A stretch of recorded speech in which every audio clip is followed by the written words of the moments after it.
When life presents a seemingly insurmountable challenge, where do you find the strength to face it? How do you quieten the noise and listen for what's really needed so that when you're ready to move forward, you know you're on the right path? Hello, I'm Sally Ann Airy, and welcome to Fearless Forward, the podcast that asks leaders how they faced their fears. Today I'm in conversation with a devoted mother of two teenage boys who's woven a professional life in sales, marketing and publishing around multiple overseas moves and constant change. Underpinning Ronel Hentschel's professional path has been a deeply personal journey, dedicated to the support of her elder son, now 18, who was diagnosed as a toddler with type 1 diabetes. Determined to help him live as normal and fulfilling a life as possible, Ronel made it her mission to understand everything about the disease, its treatment and management. That commitment went far beyond her own family, and she turned her hard-won personal and professional knowledge and experience into compassionate professional support for others facing similar challenges. In her online writing, Ronel has addressed everything from insulin pump tips to managing diabetes through adolescence with a rare blend of clinical clarity and empathy. It's this same blend of rigour and heart that she now brings to the publishing of Washington Parent, a long-established US digital publishing platform that provides parents and families in and around Washington, D.C. with resources for education, support, and fun, enriching activities. Its excellence was recognised this year by 6 different awards from the Parenting Media Association. All of this has shaped Ronel's fearless approach to uncertainty and purpose. Success, she says, isn't about luck. It's about making deliberate moves. In our conversation, we explore some of the difficulties and fears she's faced along her path, and the single most important thing that has carried her through.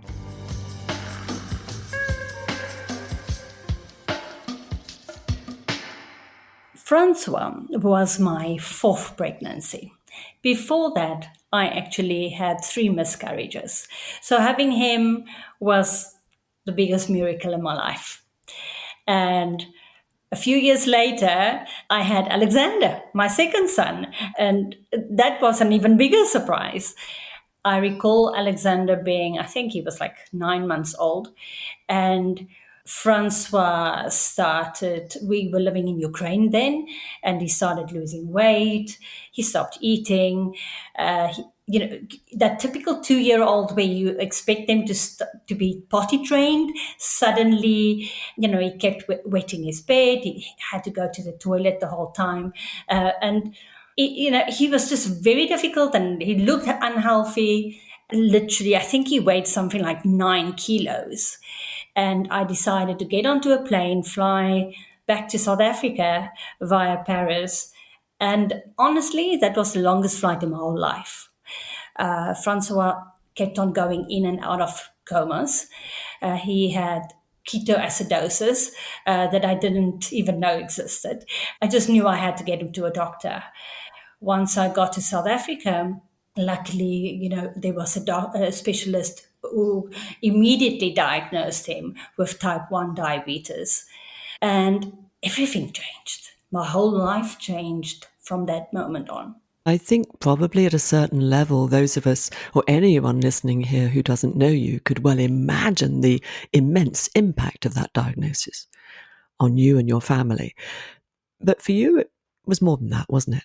What was interesting, after my third miscarriage, I started my MBA because I thought, okay, if I do this, I will have something to take my focus off because I just couldn't deal with, losing, all these children. I mean, the third pregnancy, I think I lost at 16 weeks. So Francois was, I saw, when I was pregnant with him, I kept on studying because I felt I was expecting to lose him as well. So I got my MBA, I had my baby. So everything was just on track, and I saw a totally different future for myself. When I say everything changed, I don't even know where to start. So let me start with the flight. I remember being on the plane and I just kept on praying. I recited Psalm 23 and I just kept on praying that I would get to South Africa with him okay, not knowing what was wrong. When the diagnosis came in, what changed was that, unlike any other condition, let's say you have hypertension, the doctor would give you a medication and say, okay, Salian, you need to take the following medication twice a day or whatever. With type 1 diabetes, it's not the case. With type 1 diabetes, you count carbohydrates. You, as a parent, or if you're an adult with type 1 diabetes, you make dosage changes and adjustments constantly. Nobody's telling you how to do it. So, having had a child of two, who number one couldn't take care of himself, where I literally had to weigh his food, determine how many carbohydrates is in his food, and then give him insulin according to that. I couldn't leave him with a babysitter because what if he wanted to eat? What if he would go down low and needed glucose? We probably woke up for the first 8 years of his diagnosis, easily 4 or 5 times during the night. I can recall walking past his room thinking, are you high or low? I don't know. Is your blood sugar dropping? Or are you tired because you are low, you have a low sugar? Are you are you moody because your blood sugar is high? I couldn't take a job where I would sit in an office. I had to take a job where, if needs be, I can get close to my son. What also changed was my career. When Francois was in hospital, a medical device company, Medtronic, the consultant came to see us regarding an insulin pump, and it was so weird. I actually just that night had a dream that I'm going to get her job, but she was pregnant. I had no reason to think she was not going to come back, and I remember telling my mom, I'm going to do her work. I don't know why. It just, in my heart, I know this is going to happen. And I need this to empower myself because I felt so guilty for missing all the symptoms. For me, diabetes is something that happens to adults, and it's type 2, and you take pills and you move on. I never for 1 minute thought children could get type 1 diabetes, or I didn't even know about type 1 diabetes or the symptoms. So that failure, I promised myself I would never do it again. And lo and behold, when we eventually moved back to South Africa, she decided after maternity leave not to come back, and I took her work, and that also changed my life. But yes, everything from which school he goes to I had two children. Francois had to finish his food. Why? Because I gave him insulin. So now you have a second child who doesn't finish his food. Now he has to finish his food because his brother. So it just impacted on everyone in the family. Different set of rules to make sure that Francois, your son, would survive and thrive. And the depth of responsibility I'm hearing here. Of course, you're a parent, you're his mother. Of course, there's responsibility, one would hope, and your sense of personal failure in this. I I want to say to you, how could you possibly have known? How could you? You know what? That is for me the worst part of it. I am religious. I prayed through that whole period of Francois being sick. And I remember a colleague of my husband coming to our house, and she said, there was a program on BBC and they were talking about diabetes in children. Why don't you take him? And I was so busy listening to the noise that I didn't listen. I heard what she said and I was like, oh, how ignorant. How ignorant. It's not this. I know what type 2 diabetes is. And I think that was probably the biggest life lesson. In times of storms, silence the storm. You have to, otherwise, you don't hear. People are, you can call it godly intervention, you can call it the conspiracy of improbabilities, like Deepak Chopra calls it. But that's that random People come, crossing your path for a reason. And if you don't hear it, you miss it. And I missed that. I missed it. And I think so many other parents are missing it. So many other doctors are missing it. I often would talk to other parents whose children are diagnosed with type 1 diabetes, where doctors didn't misdiagnose it, and not only in Ukraine, everywhere in the world. So, yeah, that guilt really got me, and I never wanted to fail him again.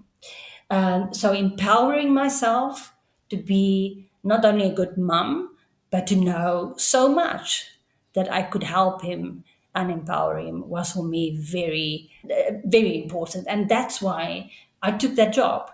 I took the job because I knew that I would be working with endocrinologists who know so much, and in the process, I can learn from them. So you use the word empower.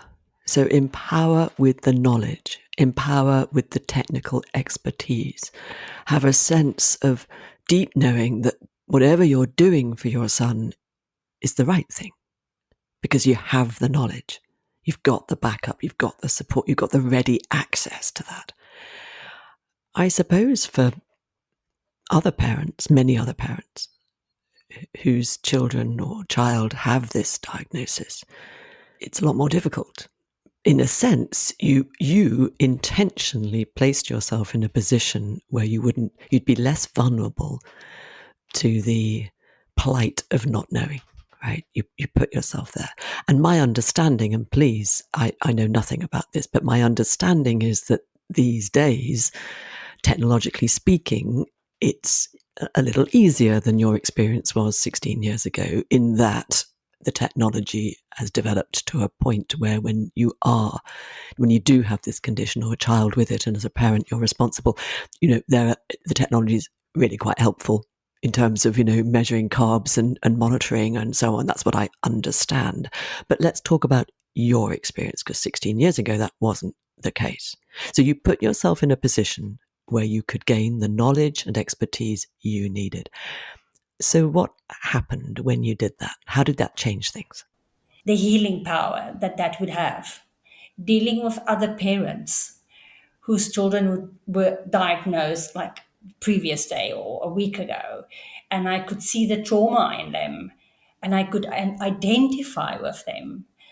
That really was probably the biggest reward, to be able to say to somebody, where you are now is probably the lowest point in your life, but it's going to get better.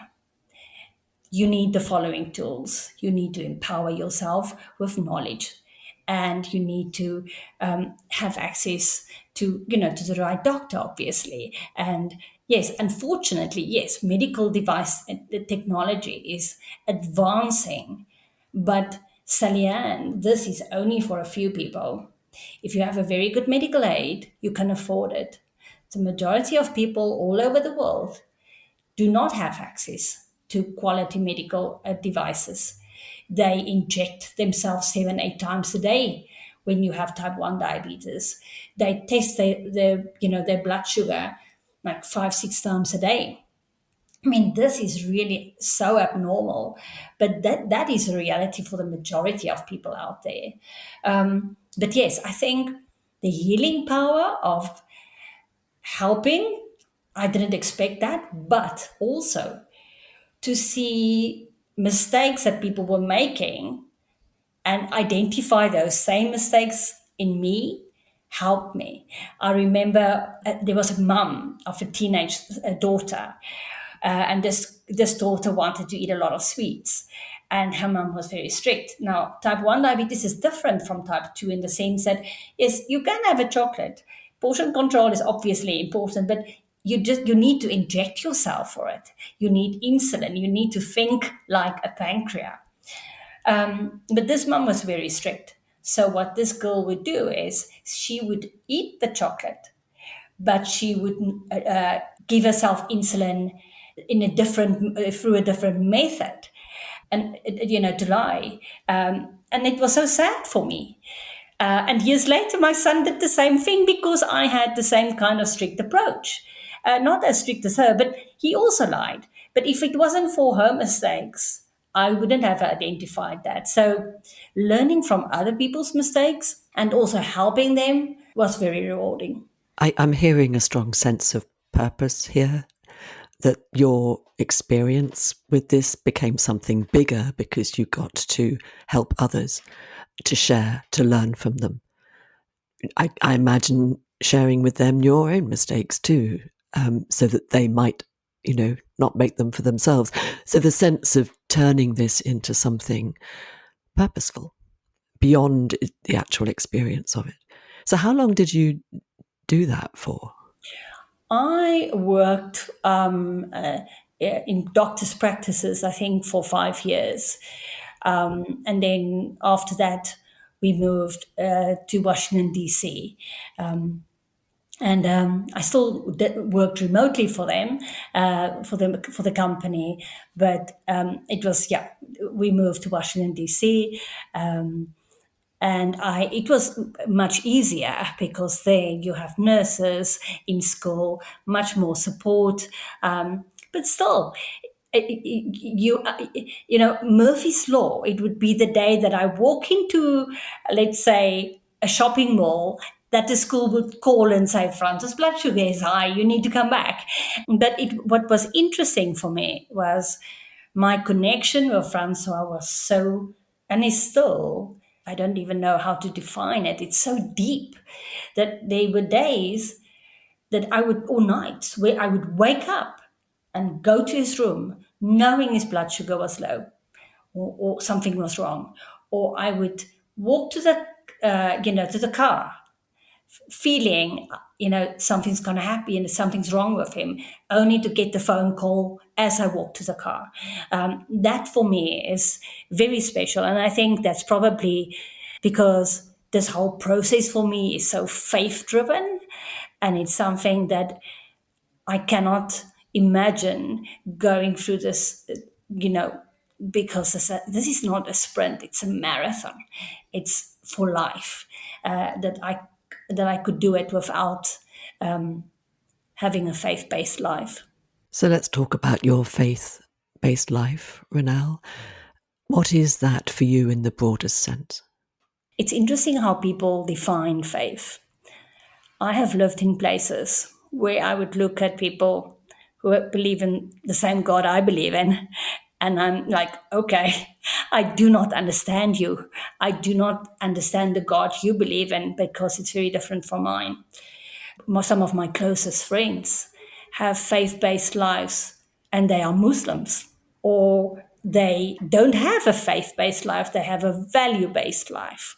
But we have so much in common. But for me, faith is knowing that I will never be alone, knowing that I need to tap into my spiritual, into God. My ear needs to be close to his heart and I need to listen. And I can only listen when I calm the storm.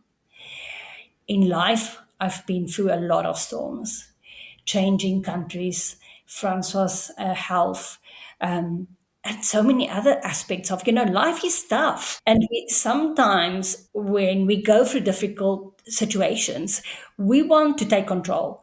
We want to solve the problem. We want to be the backseat driver. And sometimes you just need to step back. And for me, it's just abide in God. Just slow down, breathe, and listen. Yes, it doesn't mean you sit back and you do nothing, but the ability to create bubbles that will help you to get to the other side, the ability to tap into people who will empower you with knowledge, love, and support. That is for me very important. And in my faith-based life, where for me it is God, I often turn to people who, like my best friend in Abu Dhabi, Naveen is Muslim, and she is for me a source of, she's my soundboard when it comes to challenging moments, because we share the same kind of values, and yeah, and then also other friends who are not. We share a value system. So, surrounding myself with God and with people who have purposefully been brought into my life, those are the people I focus on. You know, Salian, years ago, I read a book of Deepak Chopra, and I think the book's name was like The Seven Spiritual Laws of Success or whatever. But one of them I would never forget. He spoke about the conspiracy of improbabilities. And I think when we go through turmoil, things are happen for a reason. And you either see it or you miss it. And I'm lucky because I've learned through many, many mistakes in my life that those improbabilities are actually God sent. And those are the things that really impact on my life. And as you say, in the noise of the everyday, we won't hear them, we won't see them. And yet, probably most of us listening here know that when we step away out into nature, for example, into any quiet space that you might call silent, although in nature it's never really silent, but that sense of calm and peace and connection. Our mind, it's as if our mind opens up and starts to receive the messages that have always been there, but we normally don't hear or see them. And of course, we can reduce. We can also, I say reduce, but we can also speak of this in a more kind of pragmatic, everyday way. That if we don't listen to each other, we'll miss stuff too. There's many different layers to this, aren't there? But what you're talking about is more. What I'm hearing, anyway, is a deeper spiritual connection. You talked about tapping into the spiritual, and you talked about the feeling of never being alone. So I'm curious about that. When you say, I know I'll never be alone, what does that mean for you? I have a love affair with God. I connect with Him, especially with music. When I wake up in the middle of the night, this happens often through in difficult times, I just start talking. The past year has been for me especially very difficult. And what helped me was just when I would wake up in the middle of the night feeling overwhelmed, I would just lie and just say to God, I don't know, help, just help me. And I would just breathe and I would just keep on saying, help me, give me wisdom. And sometimes in that process, you might not see it. But when I look back, I see Him in it. And I think that is where I know when I look back at my life, He has never failed me. So I don't care what life throws at me. I know that He will be there for me. It does not mean smooth sailing. It doesn't mean He's going to move every rock out of my way. That's not the promise. The promise is doesn't matter what life throws at you, I'll be there for you. And that for me is it. Knowing that He's my rock, knowing that I can talk to Him anytime, that I can feel Him, and that, that He accepts me unconditionally. I can make mistakes. And I think we all define faith differently. But my way of seeing God is tolerance, acceptance, accepting people even when they are different from me, and just allowing God to show me the way. And it's interesting when you mentioned earlier how just being in nature and calming down. What is fascinating, there are three people who had such an enormous impact on my life over the past, let's say, 3 years. And all three of them were introduced to me in that moment of silence. The first one is Naveen. Nanaveen is a Muslim woman. She was, I would go, we lived in Abu Dhabi, and I would go every morning, with my paddleboard on the sea, and I would just paddle and just listening to music or to nothing, but just looking into the water. And I would see all these beautiful jellyfish, and it will just be silencing the storm in my mind or whatever is bothering me at that moment. What was interesting was I came back after a while, and there was a woman sitting in a abaya on the rocks. I've never seen her. So this is a compound, so she obviously lives where I do.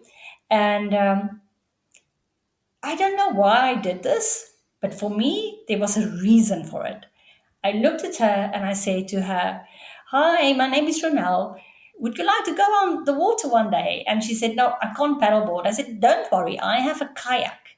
Do you want to go out tomorrow?" And lo and behold, the next day we went out and we connected in such a deep way. So I think I never expected that connection of her to be so profound. And the impact she has had on my life was immense. And it's because of faith. The second person was somebody I would also swim. Swimming for me helped because it felt as if when my head is under the water, there's no noise. And I could it's just that it for me, it was like meditation. I have ADD, and I can hyperfixate easily on my mistakes or issues. So I really need to create moments of silence. And I was swimming, and I got out, and there was this woman, and she was getting ready to swim. And we started talking, and I gave her my number, and we became friends, and we started swimming together. The impact that she has had on my life, Bridget, is just unimaginable.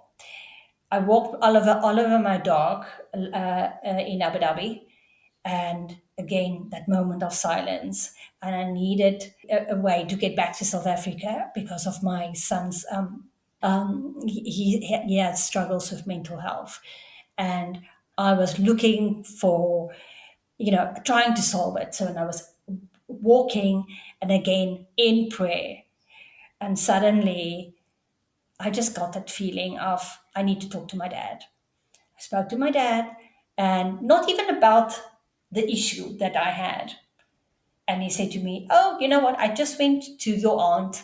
She has a house that's actually close to the school that you want to send the children to, and she is trying to rent out an apartment."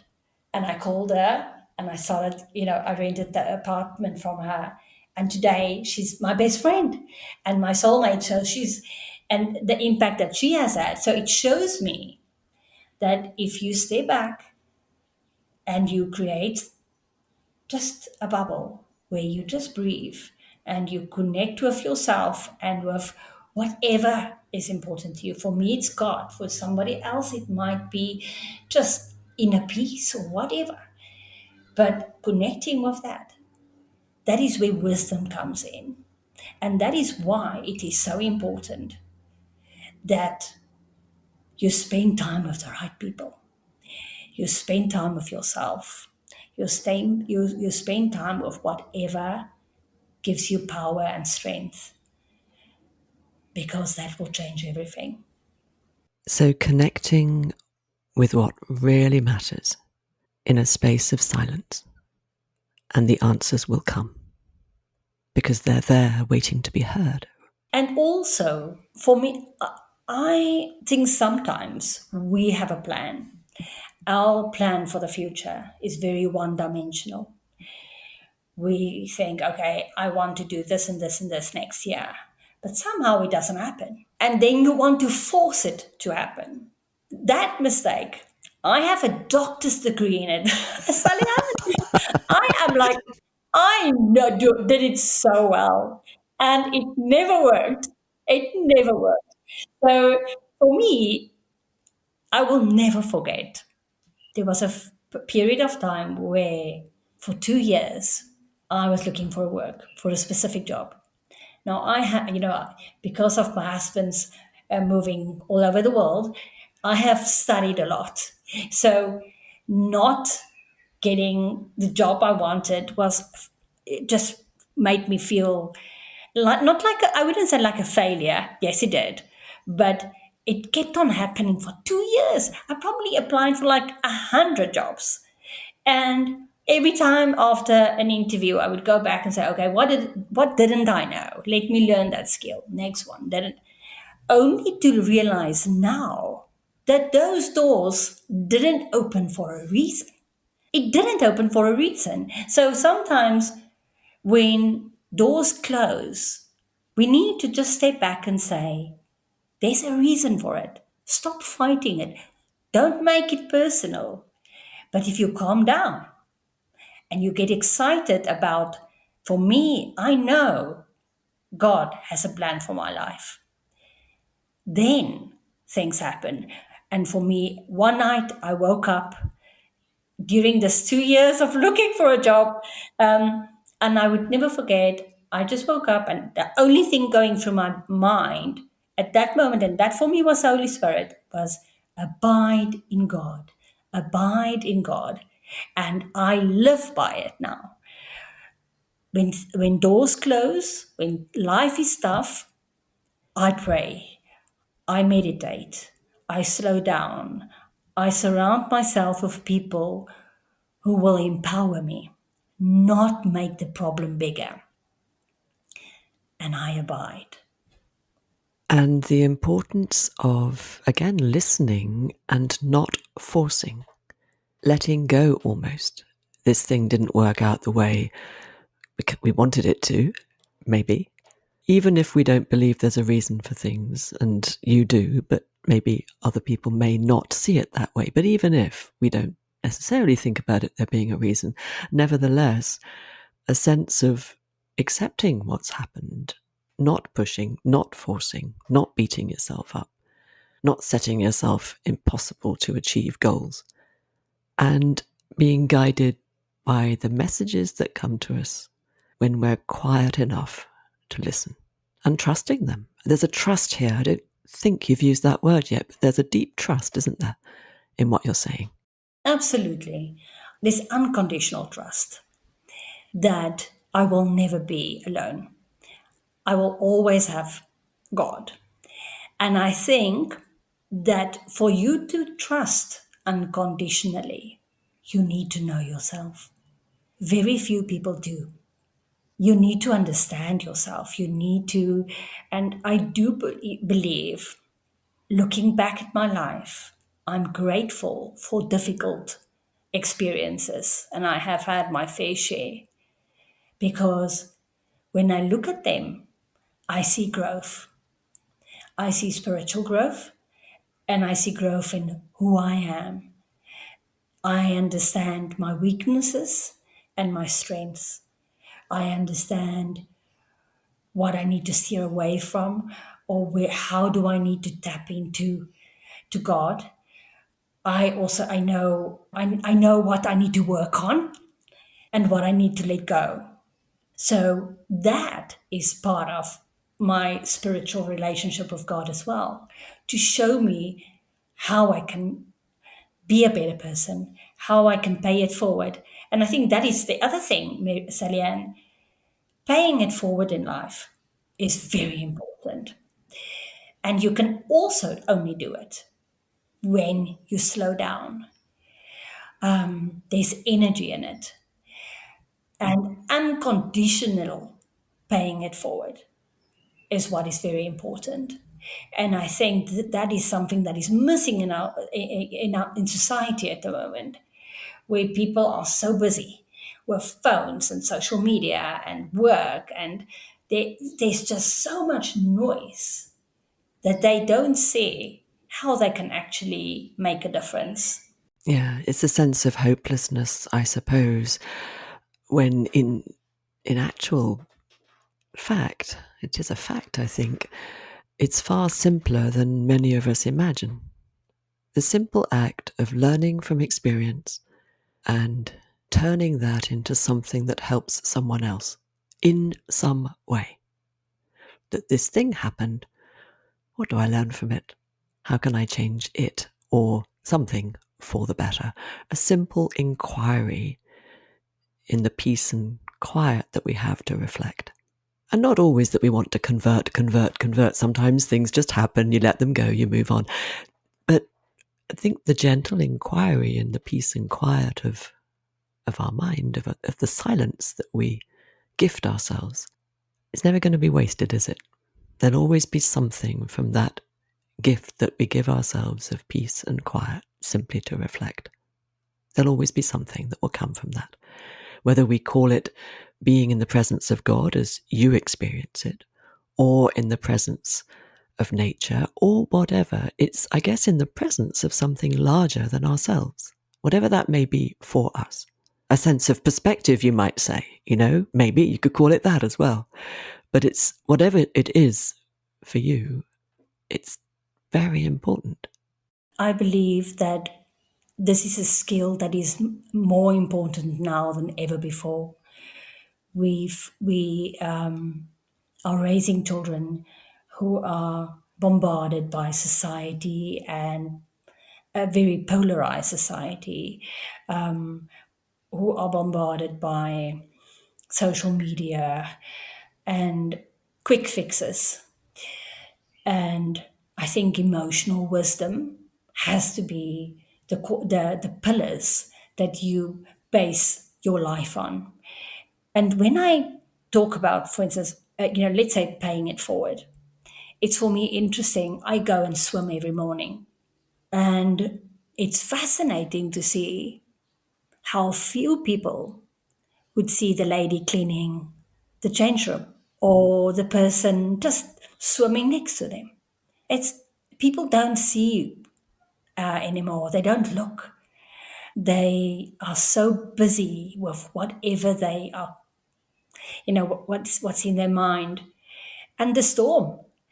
And yes, we are. We all are, sometimes overwhelmed by situations. But I do think we need to start show kindness and just to see people who are not visible to others, and be kind to people who means nothing to you. There's no price. There's no price to it. What is also important is when I look back at the turmoil with Francois, with his type one, with the diagnosis, with the fact that, I mean, when we got here and the doctor said a day later he would have died, uh, having people that I met through the process, the challenges I faced with him being very small, who didn't, understand that there were times he could eat or not eat because of his blood sugar. Those things, they all are making me the person I am now. And I'm lucky for that. So I believe we can choose to be a victim or a warrior. I don't know if warrior is the right word, but to be a victim is a choice. And there are moments where we all are, but you need to get out of it. You need to get out of it and tap into whatever will get you out of that. And that is for me, that where spirituality or inner peace or wisdom comes in, it's so important because if you do not have that, you would tend to move to alcohol, to, anything, to, something external that is not good for you. So you need to really ensure that in those difficult moments that you focus your energy on the right things and you learn from it, because if you don't learn, that challenge is going to keep on facing you. It's almost as if it's karma, isn't it? It's like you don't learn something, there are certain life lessons to be learned. You don't learn it, it's going to keep on coming back until you learn, and then it will move back. Oh, it will go away. So when difficult things happen to me, I stay back and I think, what is there to learn? So, the warrior mentality. I think it's hard, when we feel something's been done to us. And I think we all experience that to a degree in different ways. And so there's going to be a moment where we might experience the victim mentality that you've described, and I want to say probably there's something in that to almost sit with that for a bit and then listen for the moment when we realize that it's not helping. And for a while it might help. For a while it might actually help just to kind of almost wallow in it, maybe. Who's to say? Everyone's different. But then to realize what's needed here. What do I need to be able to move forward? And it might be more of the warrior spirit, the action, deciding what's the right thing to do, listening first, not just doing something for the sake of it, but sometimes in that sort of space of deep pain, if we listen, when we get to a point where we can listen, it might, from that, there might be a guiding light, mightn't there? Just at least a sense of the next step. I agree. And what for me is a very interesting experience I had this year was there was a specific a doctor that I needed for one of my children. And in a moment of desperation, this doctor responded in a way that I never expected anybody to do. And I was horrified by it. And for months, it just stayed with me. I would think of, I want to go back to her. I want to tell her what impact her horrible response had on me on that day. I want to, I really, and that really had an impact for me for months. And then one day, I just woke up and think, you know, I'm giving this person free rental space in my mind. She probably doesn't even know. She has forgotten about it. She might have had a bad day, who knows? But yes, what she did was horrific. But I needed closure. I have allowed how many hours to contemplate how could she have done this? I need to tell her what she did. But just to create closure, and I was like, no, I don't need to. What she did was wrong. I'm not going to allow this to impact on the rest of my life. And then with that closure needs to come peace. That means if I would see her tomorrow in a shop, there can be no anger in my heart. It needs to be, the book is closed and I move on. And getting to that point where we do not allow people who harm us to have space in our mind, to impact on our future. That is difficult. I mean, I am sure other people have had 10 times worse experience than what I have had at that moment.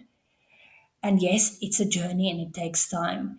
But forgiveness, closure, and moving on is more important for you and for your mental health than for anybody else around you. Yes, you're doing it for you. It's a deep sense of freedom, isn't it, to truly forgive? Because actually, in my personal experience, just speaking for myself, when I've managed that kind of deep forgiveness, the person who harmed me has lost all power. There's nothing more they can do. There's nothing they can do, even if they tried, because I am in that a state of peace. But it takes time and application. It's not exactly effort, but it's like a focused application. I think it's a decision. My experience of this is that forgiveness starts with the decision to forgive. What is interesting, I think it was a month or so ago, we were talking on WhatsApp, and I mentioned to you that I feel as if there are certain moments that I'm in the storm. And, I have I know calmness and mindfulness and whatever, but in that moment, you're like, no, I just want to go into combat mode here. And what was very valuable for me was advice you gave me, where you said, Ronel, you need to physically remove yourself. And it's so true. In those moments, you have to, because if you don't, it's almost like that animal instinct, that horrible, you know, part of your body where you just really want to give somebody a piece of your mind, and words do matter. We all know that. Step in, and you are going to look back at it and reflect and think, oh, I feel ashamed. So, physically removing myself really helps to calm down and then to respond. Yes, you're changing your environment, shifting the context, helping yourself with this difficult thing. So, Ronel, here we are, coming up to the end of the year. And when you look ahead, leaving aside all notion of goals and tasks and objectives and all of that, but when you look ahead, what does fearless forward mean to you? Fearless forward for me is looking forward to going to heaven one day, to be with God. I don't fear death. I do not fear challenges. I know that whatever life throws at me, I can handle it because of my faith. I know how to tap into my own emotions. I know my own weaknesses and strengths. Fearless forward means for me also to work on things that I can improve on. Self improvement is a journey, and it will continue for the rest of your life. And I'm looking forward to that. I have a growth mindset, and I always enjoy learning more from other people and from my experience of God. So, fearless forward for me is bring it on. I can do it. Ronel, thank you very much. The enormity of her son Francois' diagnosis and what followed changed everything for Ronel. She stepped into the unknown, learning the medical science, taking a job she wasn't yet qualified for, reshaping her whole life around a new purpose. And through that, not just helping her son, but helping others too. And in doing so, healing herself. You don't have to know what to do, says Ronel, but you do have to really listen. Because often the signs are there. Someone says something, a sense tugs at you, a thought quietly surfaces. The challenge is being calm enough, still enough to notice. Leading a faith-based life for Ronel is not passive, is not a belief that everything will be fine. It's a practice of presence, of stepping back, listening in, and trusting what you hear. Because knowing what to do, how to be, and where to go next doesn't come when we push or plan or try to control it. It comes in the pause, when we slow down and breathe. Thank you for listening. Fearless Forward is edited and produced by Mark Stedman. I'll be back with you in the new year for our next conversation about how leaders have faced their fears. To be sure of catching it, go to fearlessforward.org or subscribe to my weekly bulletin at skillfulleaders.com.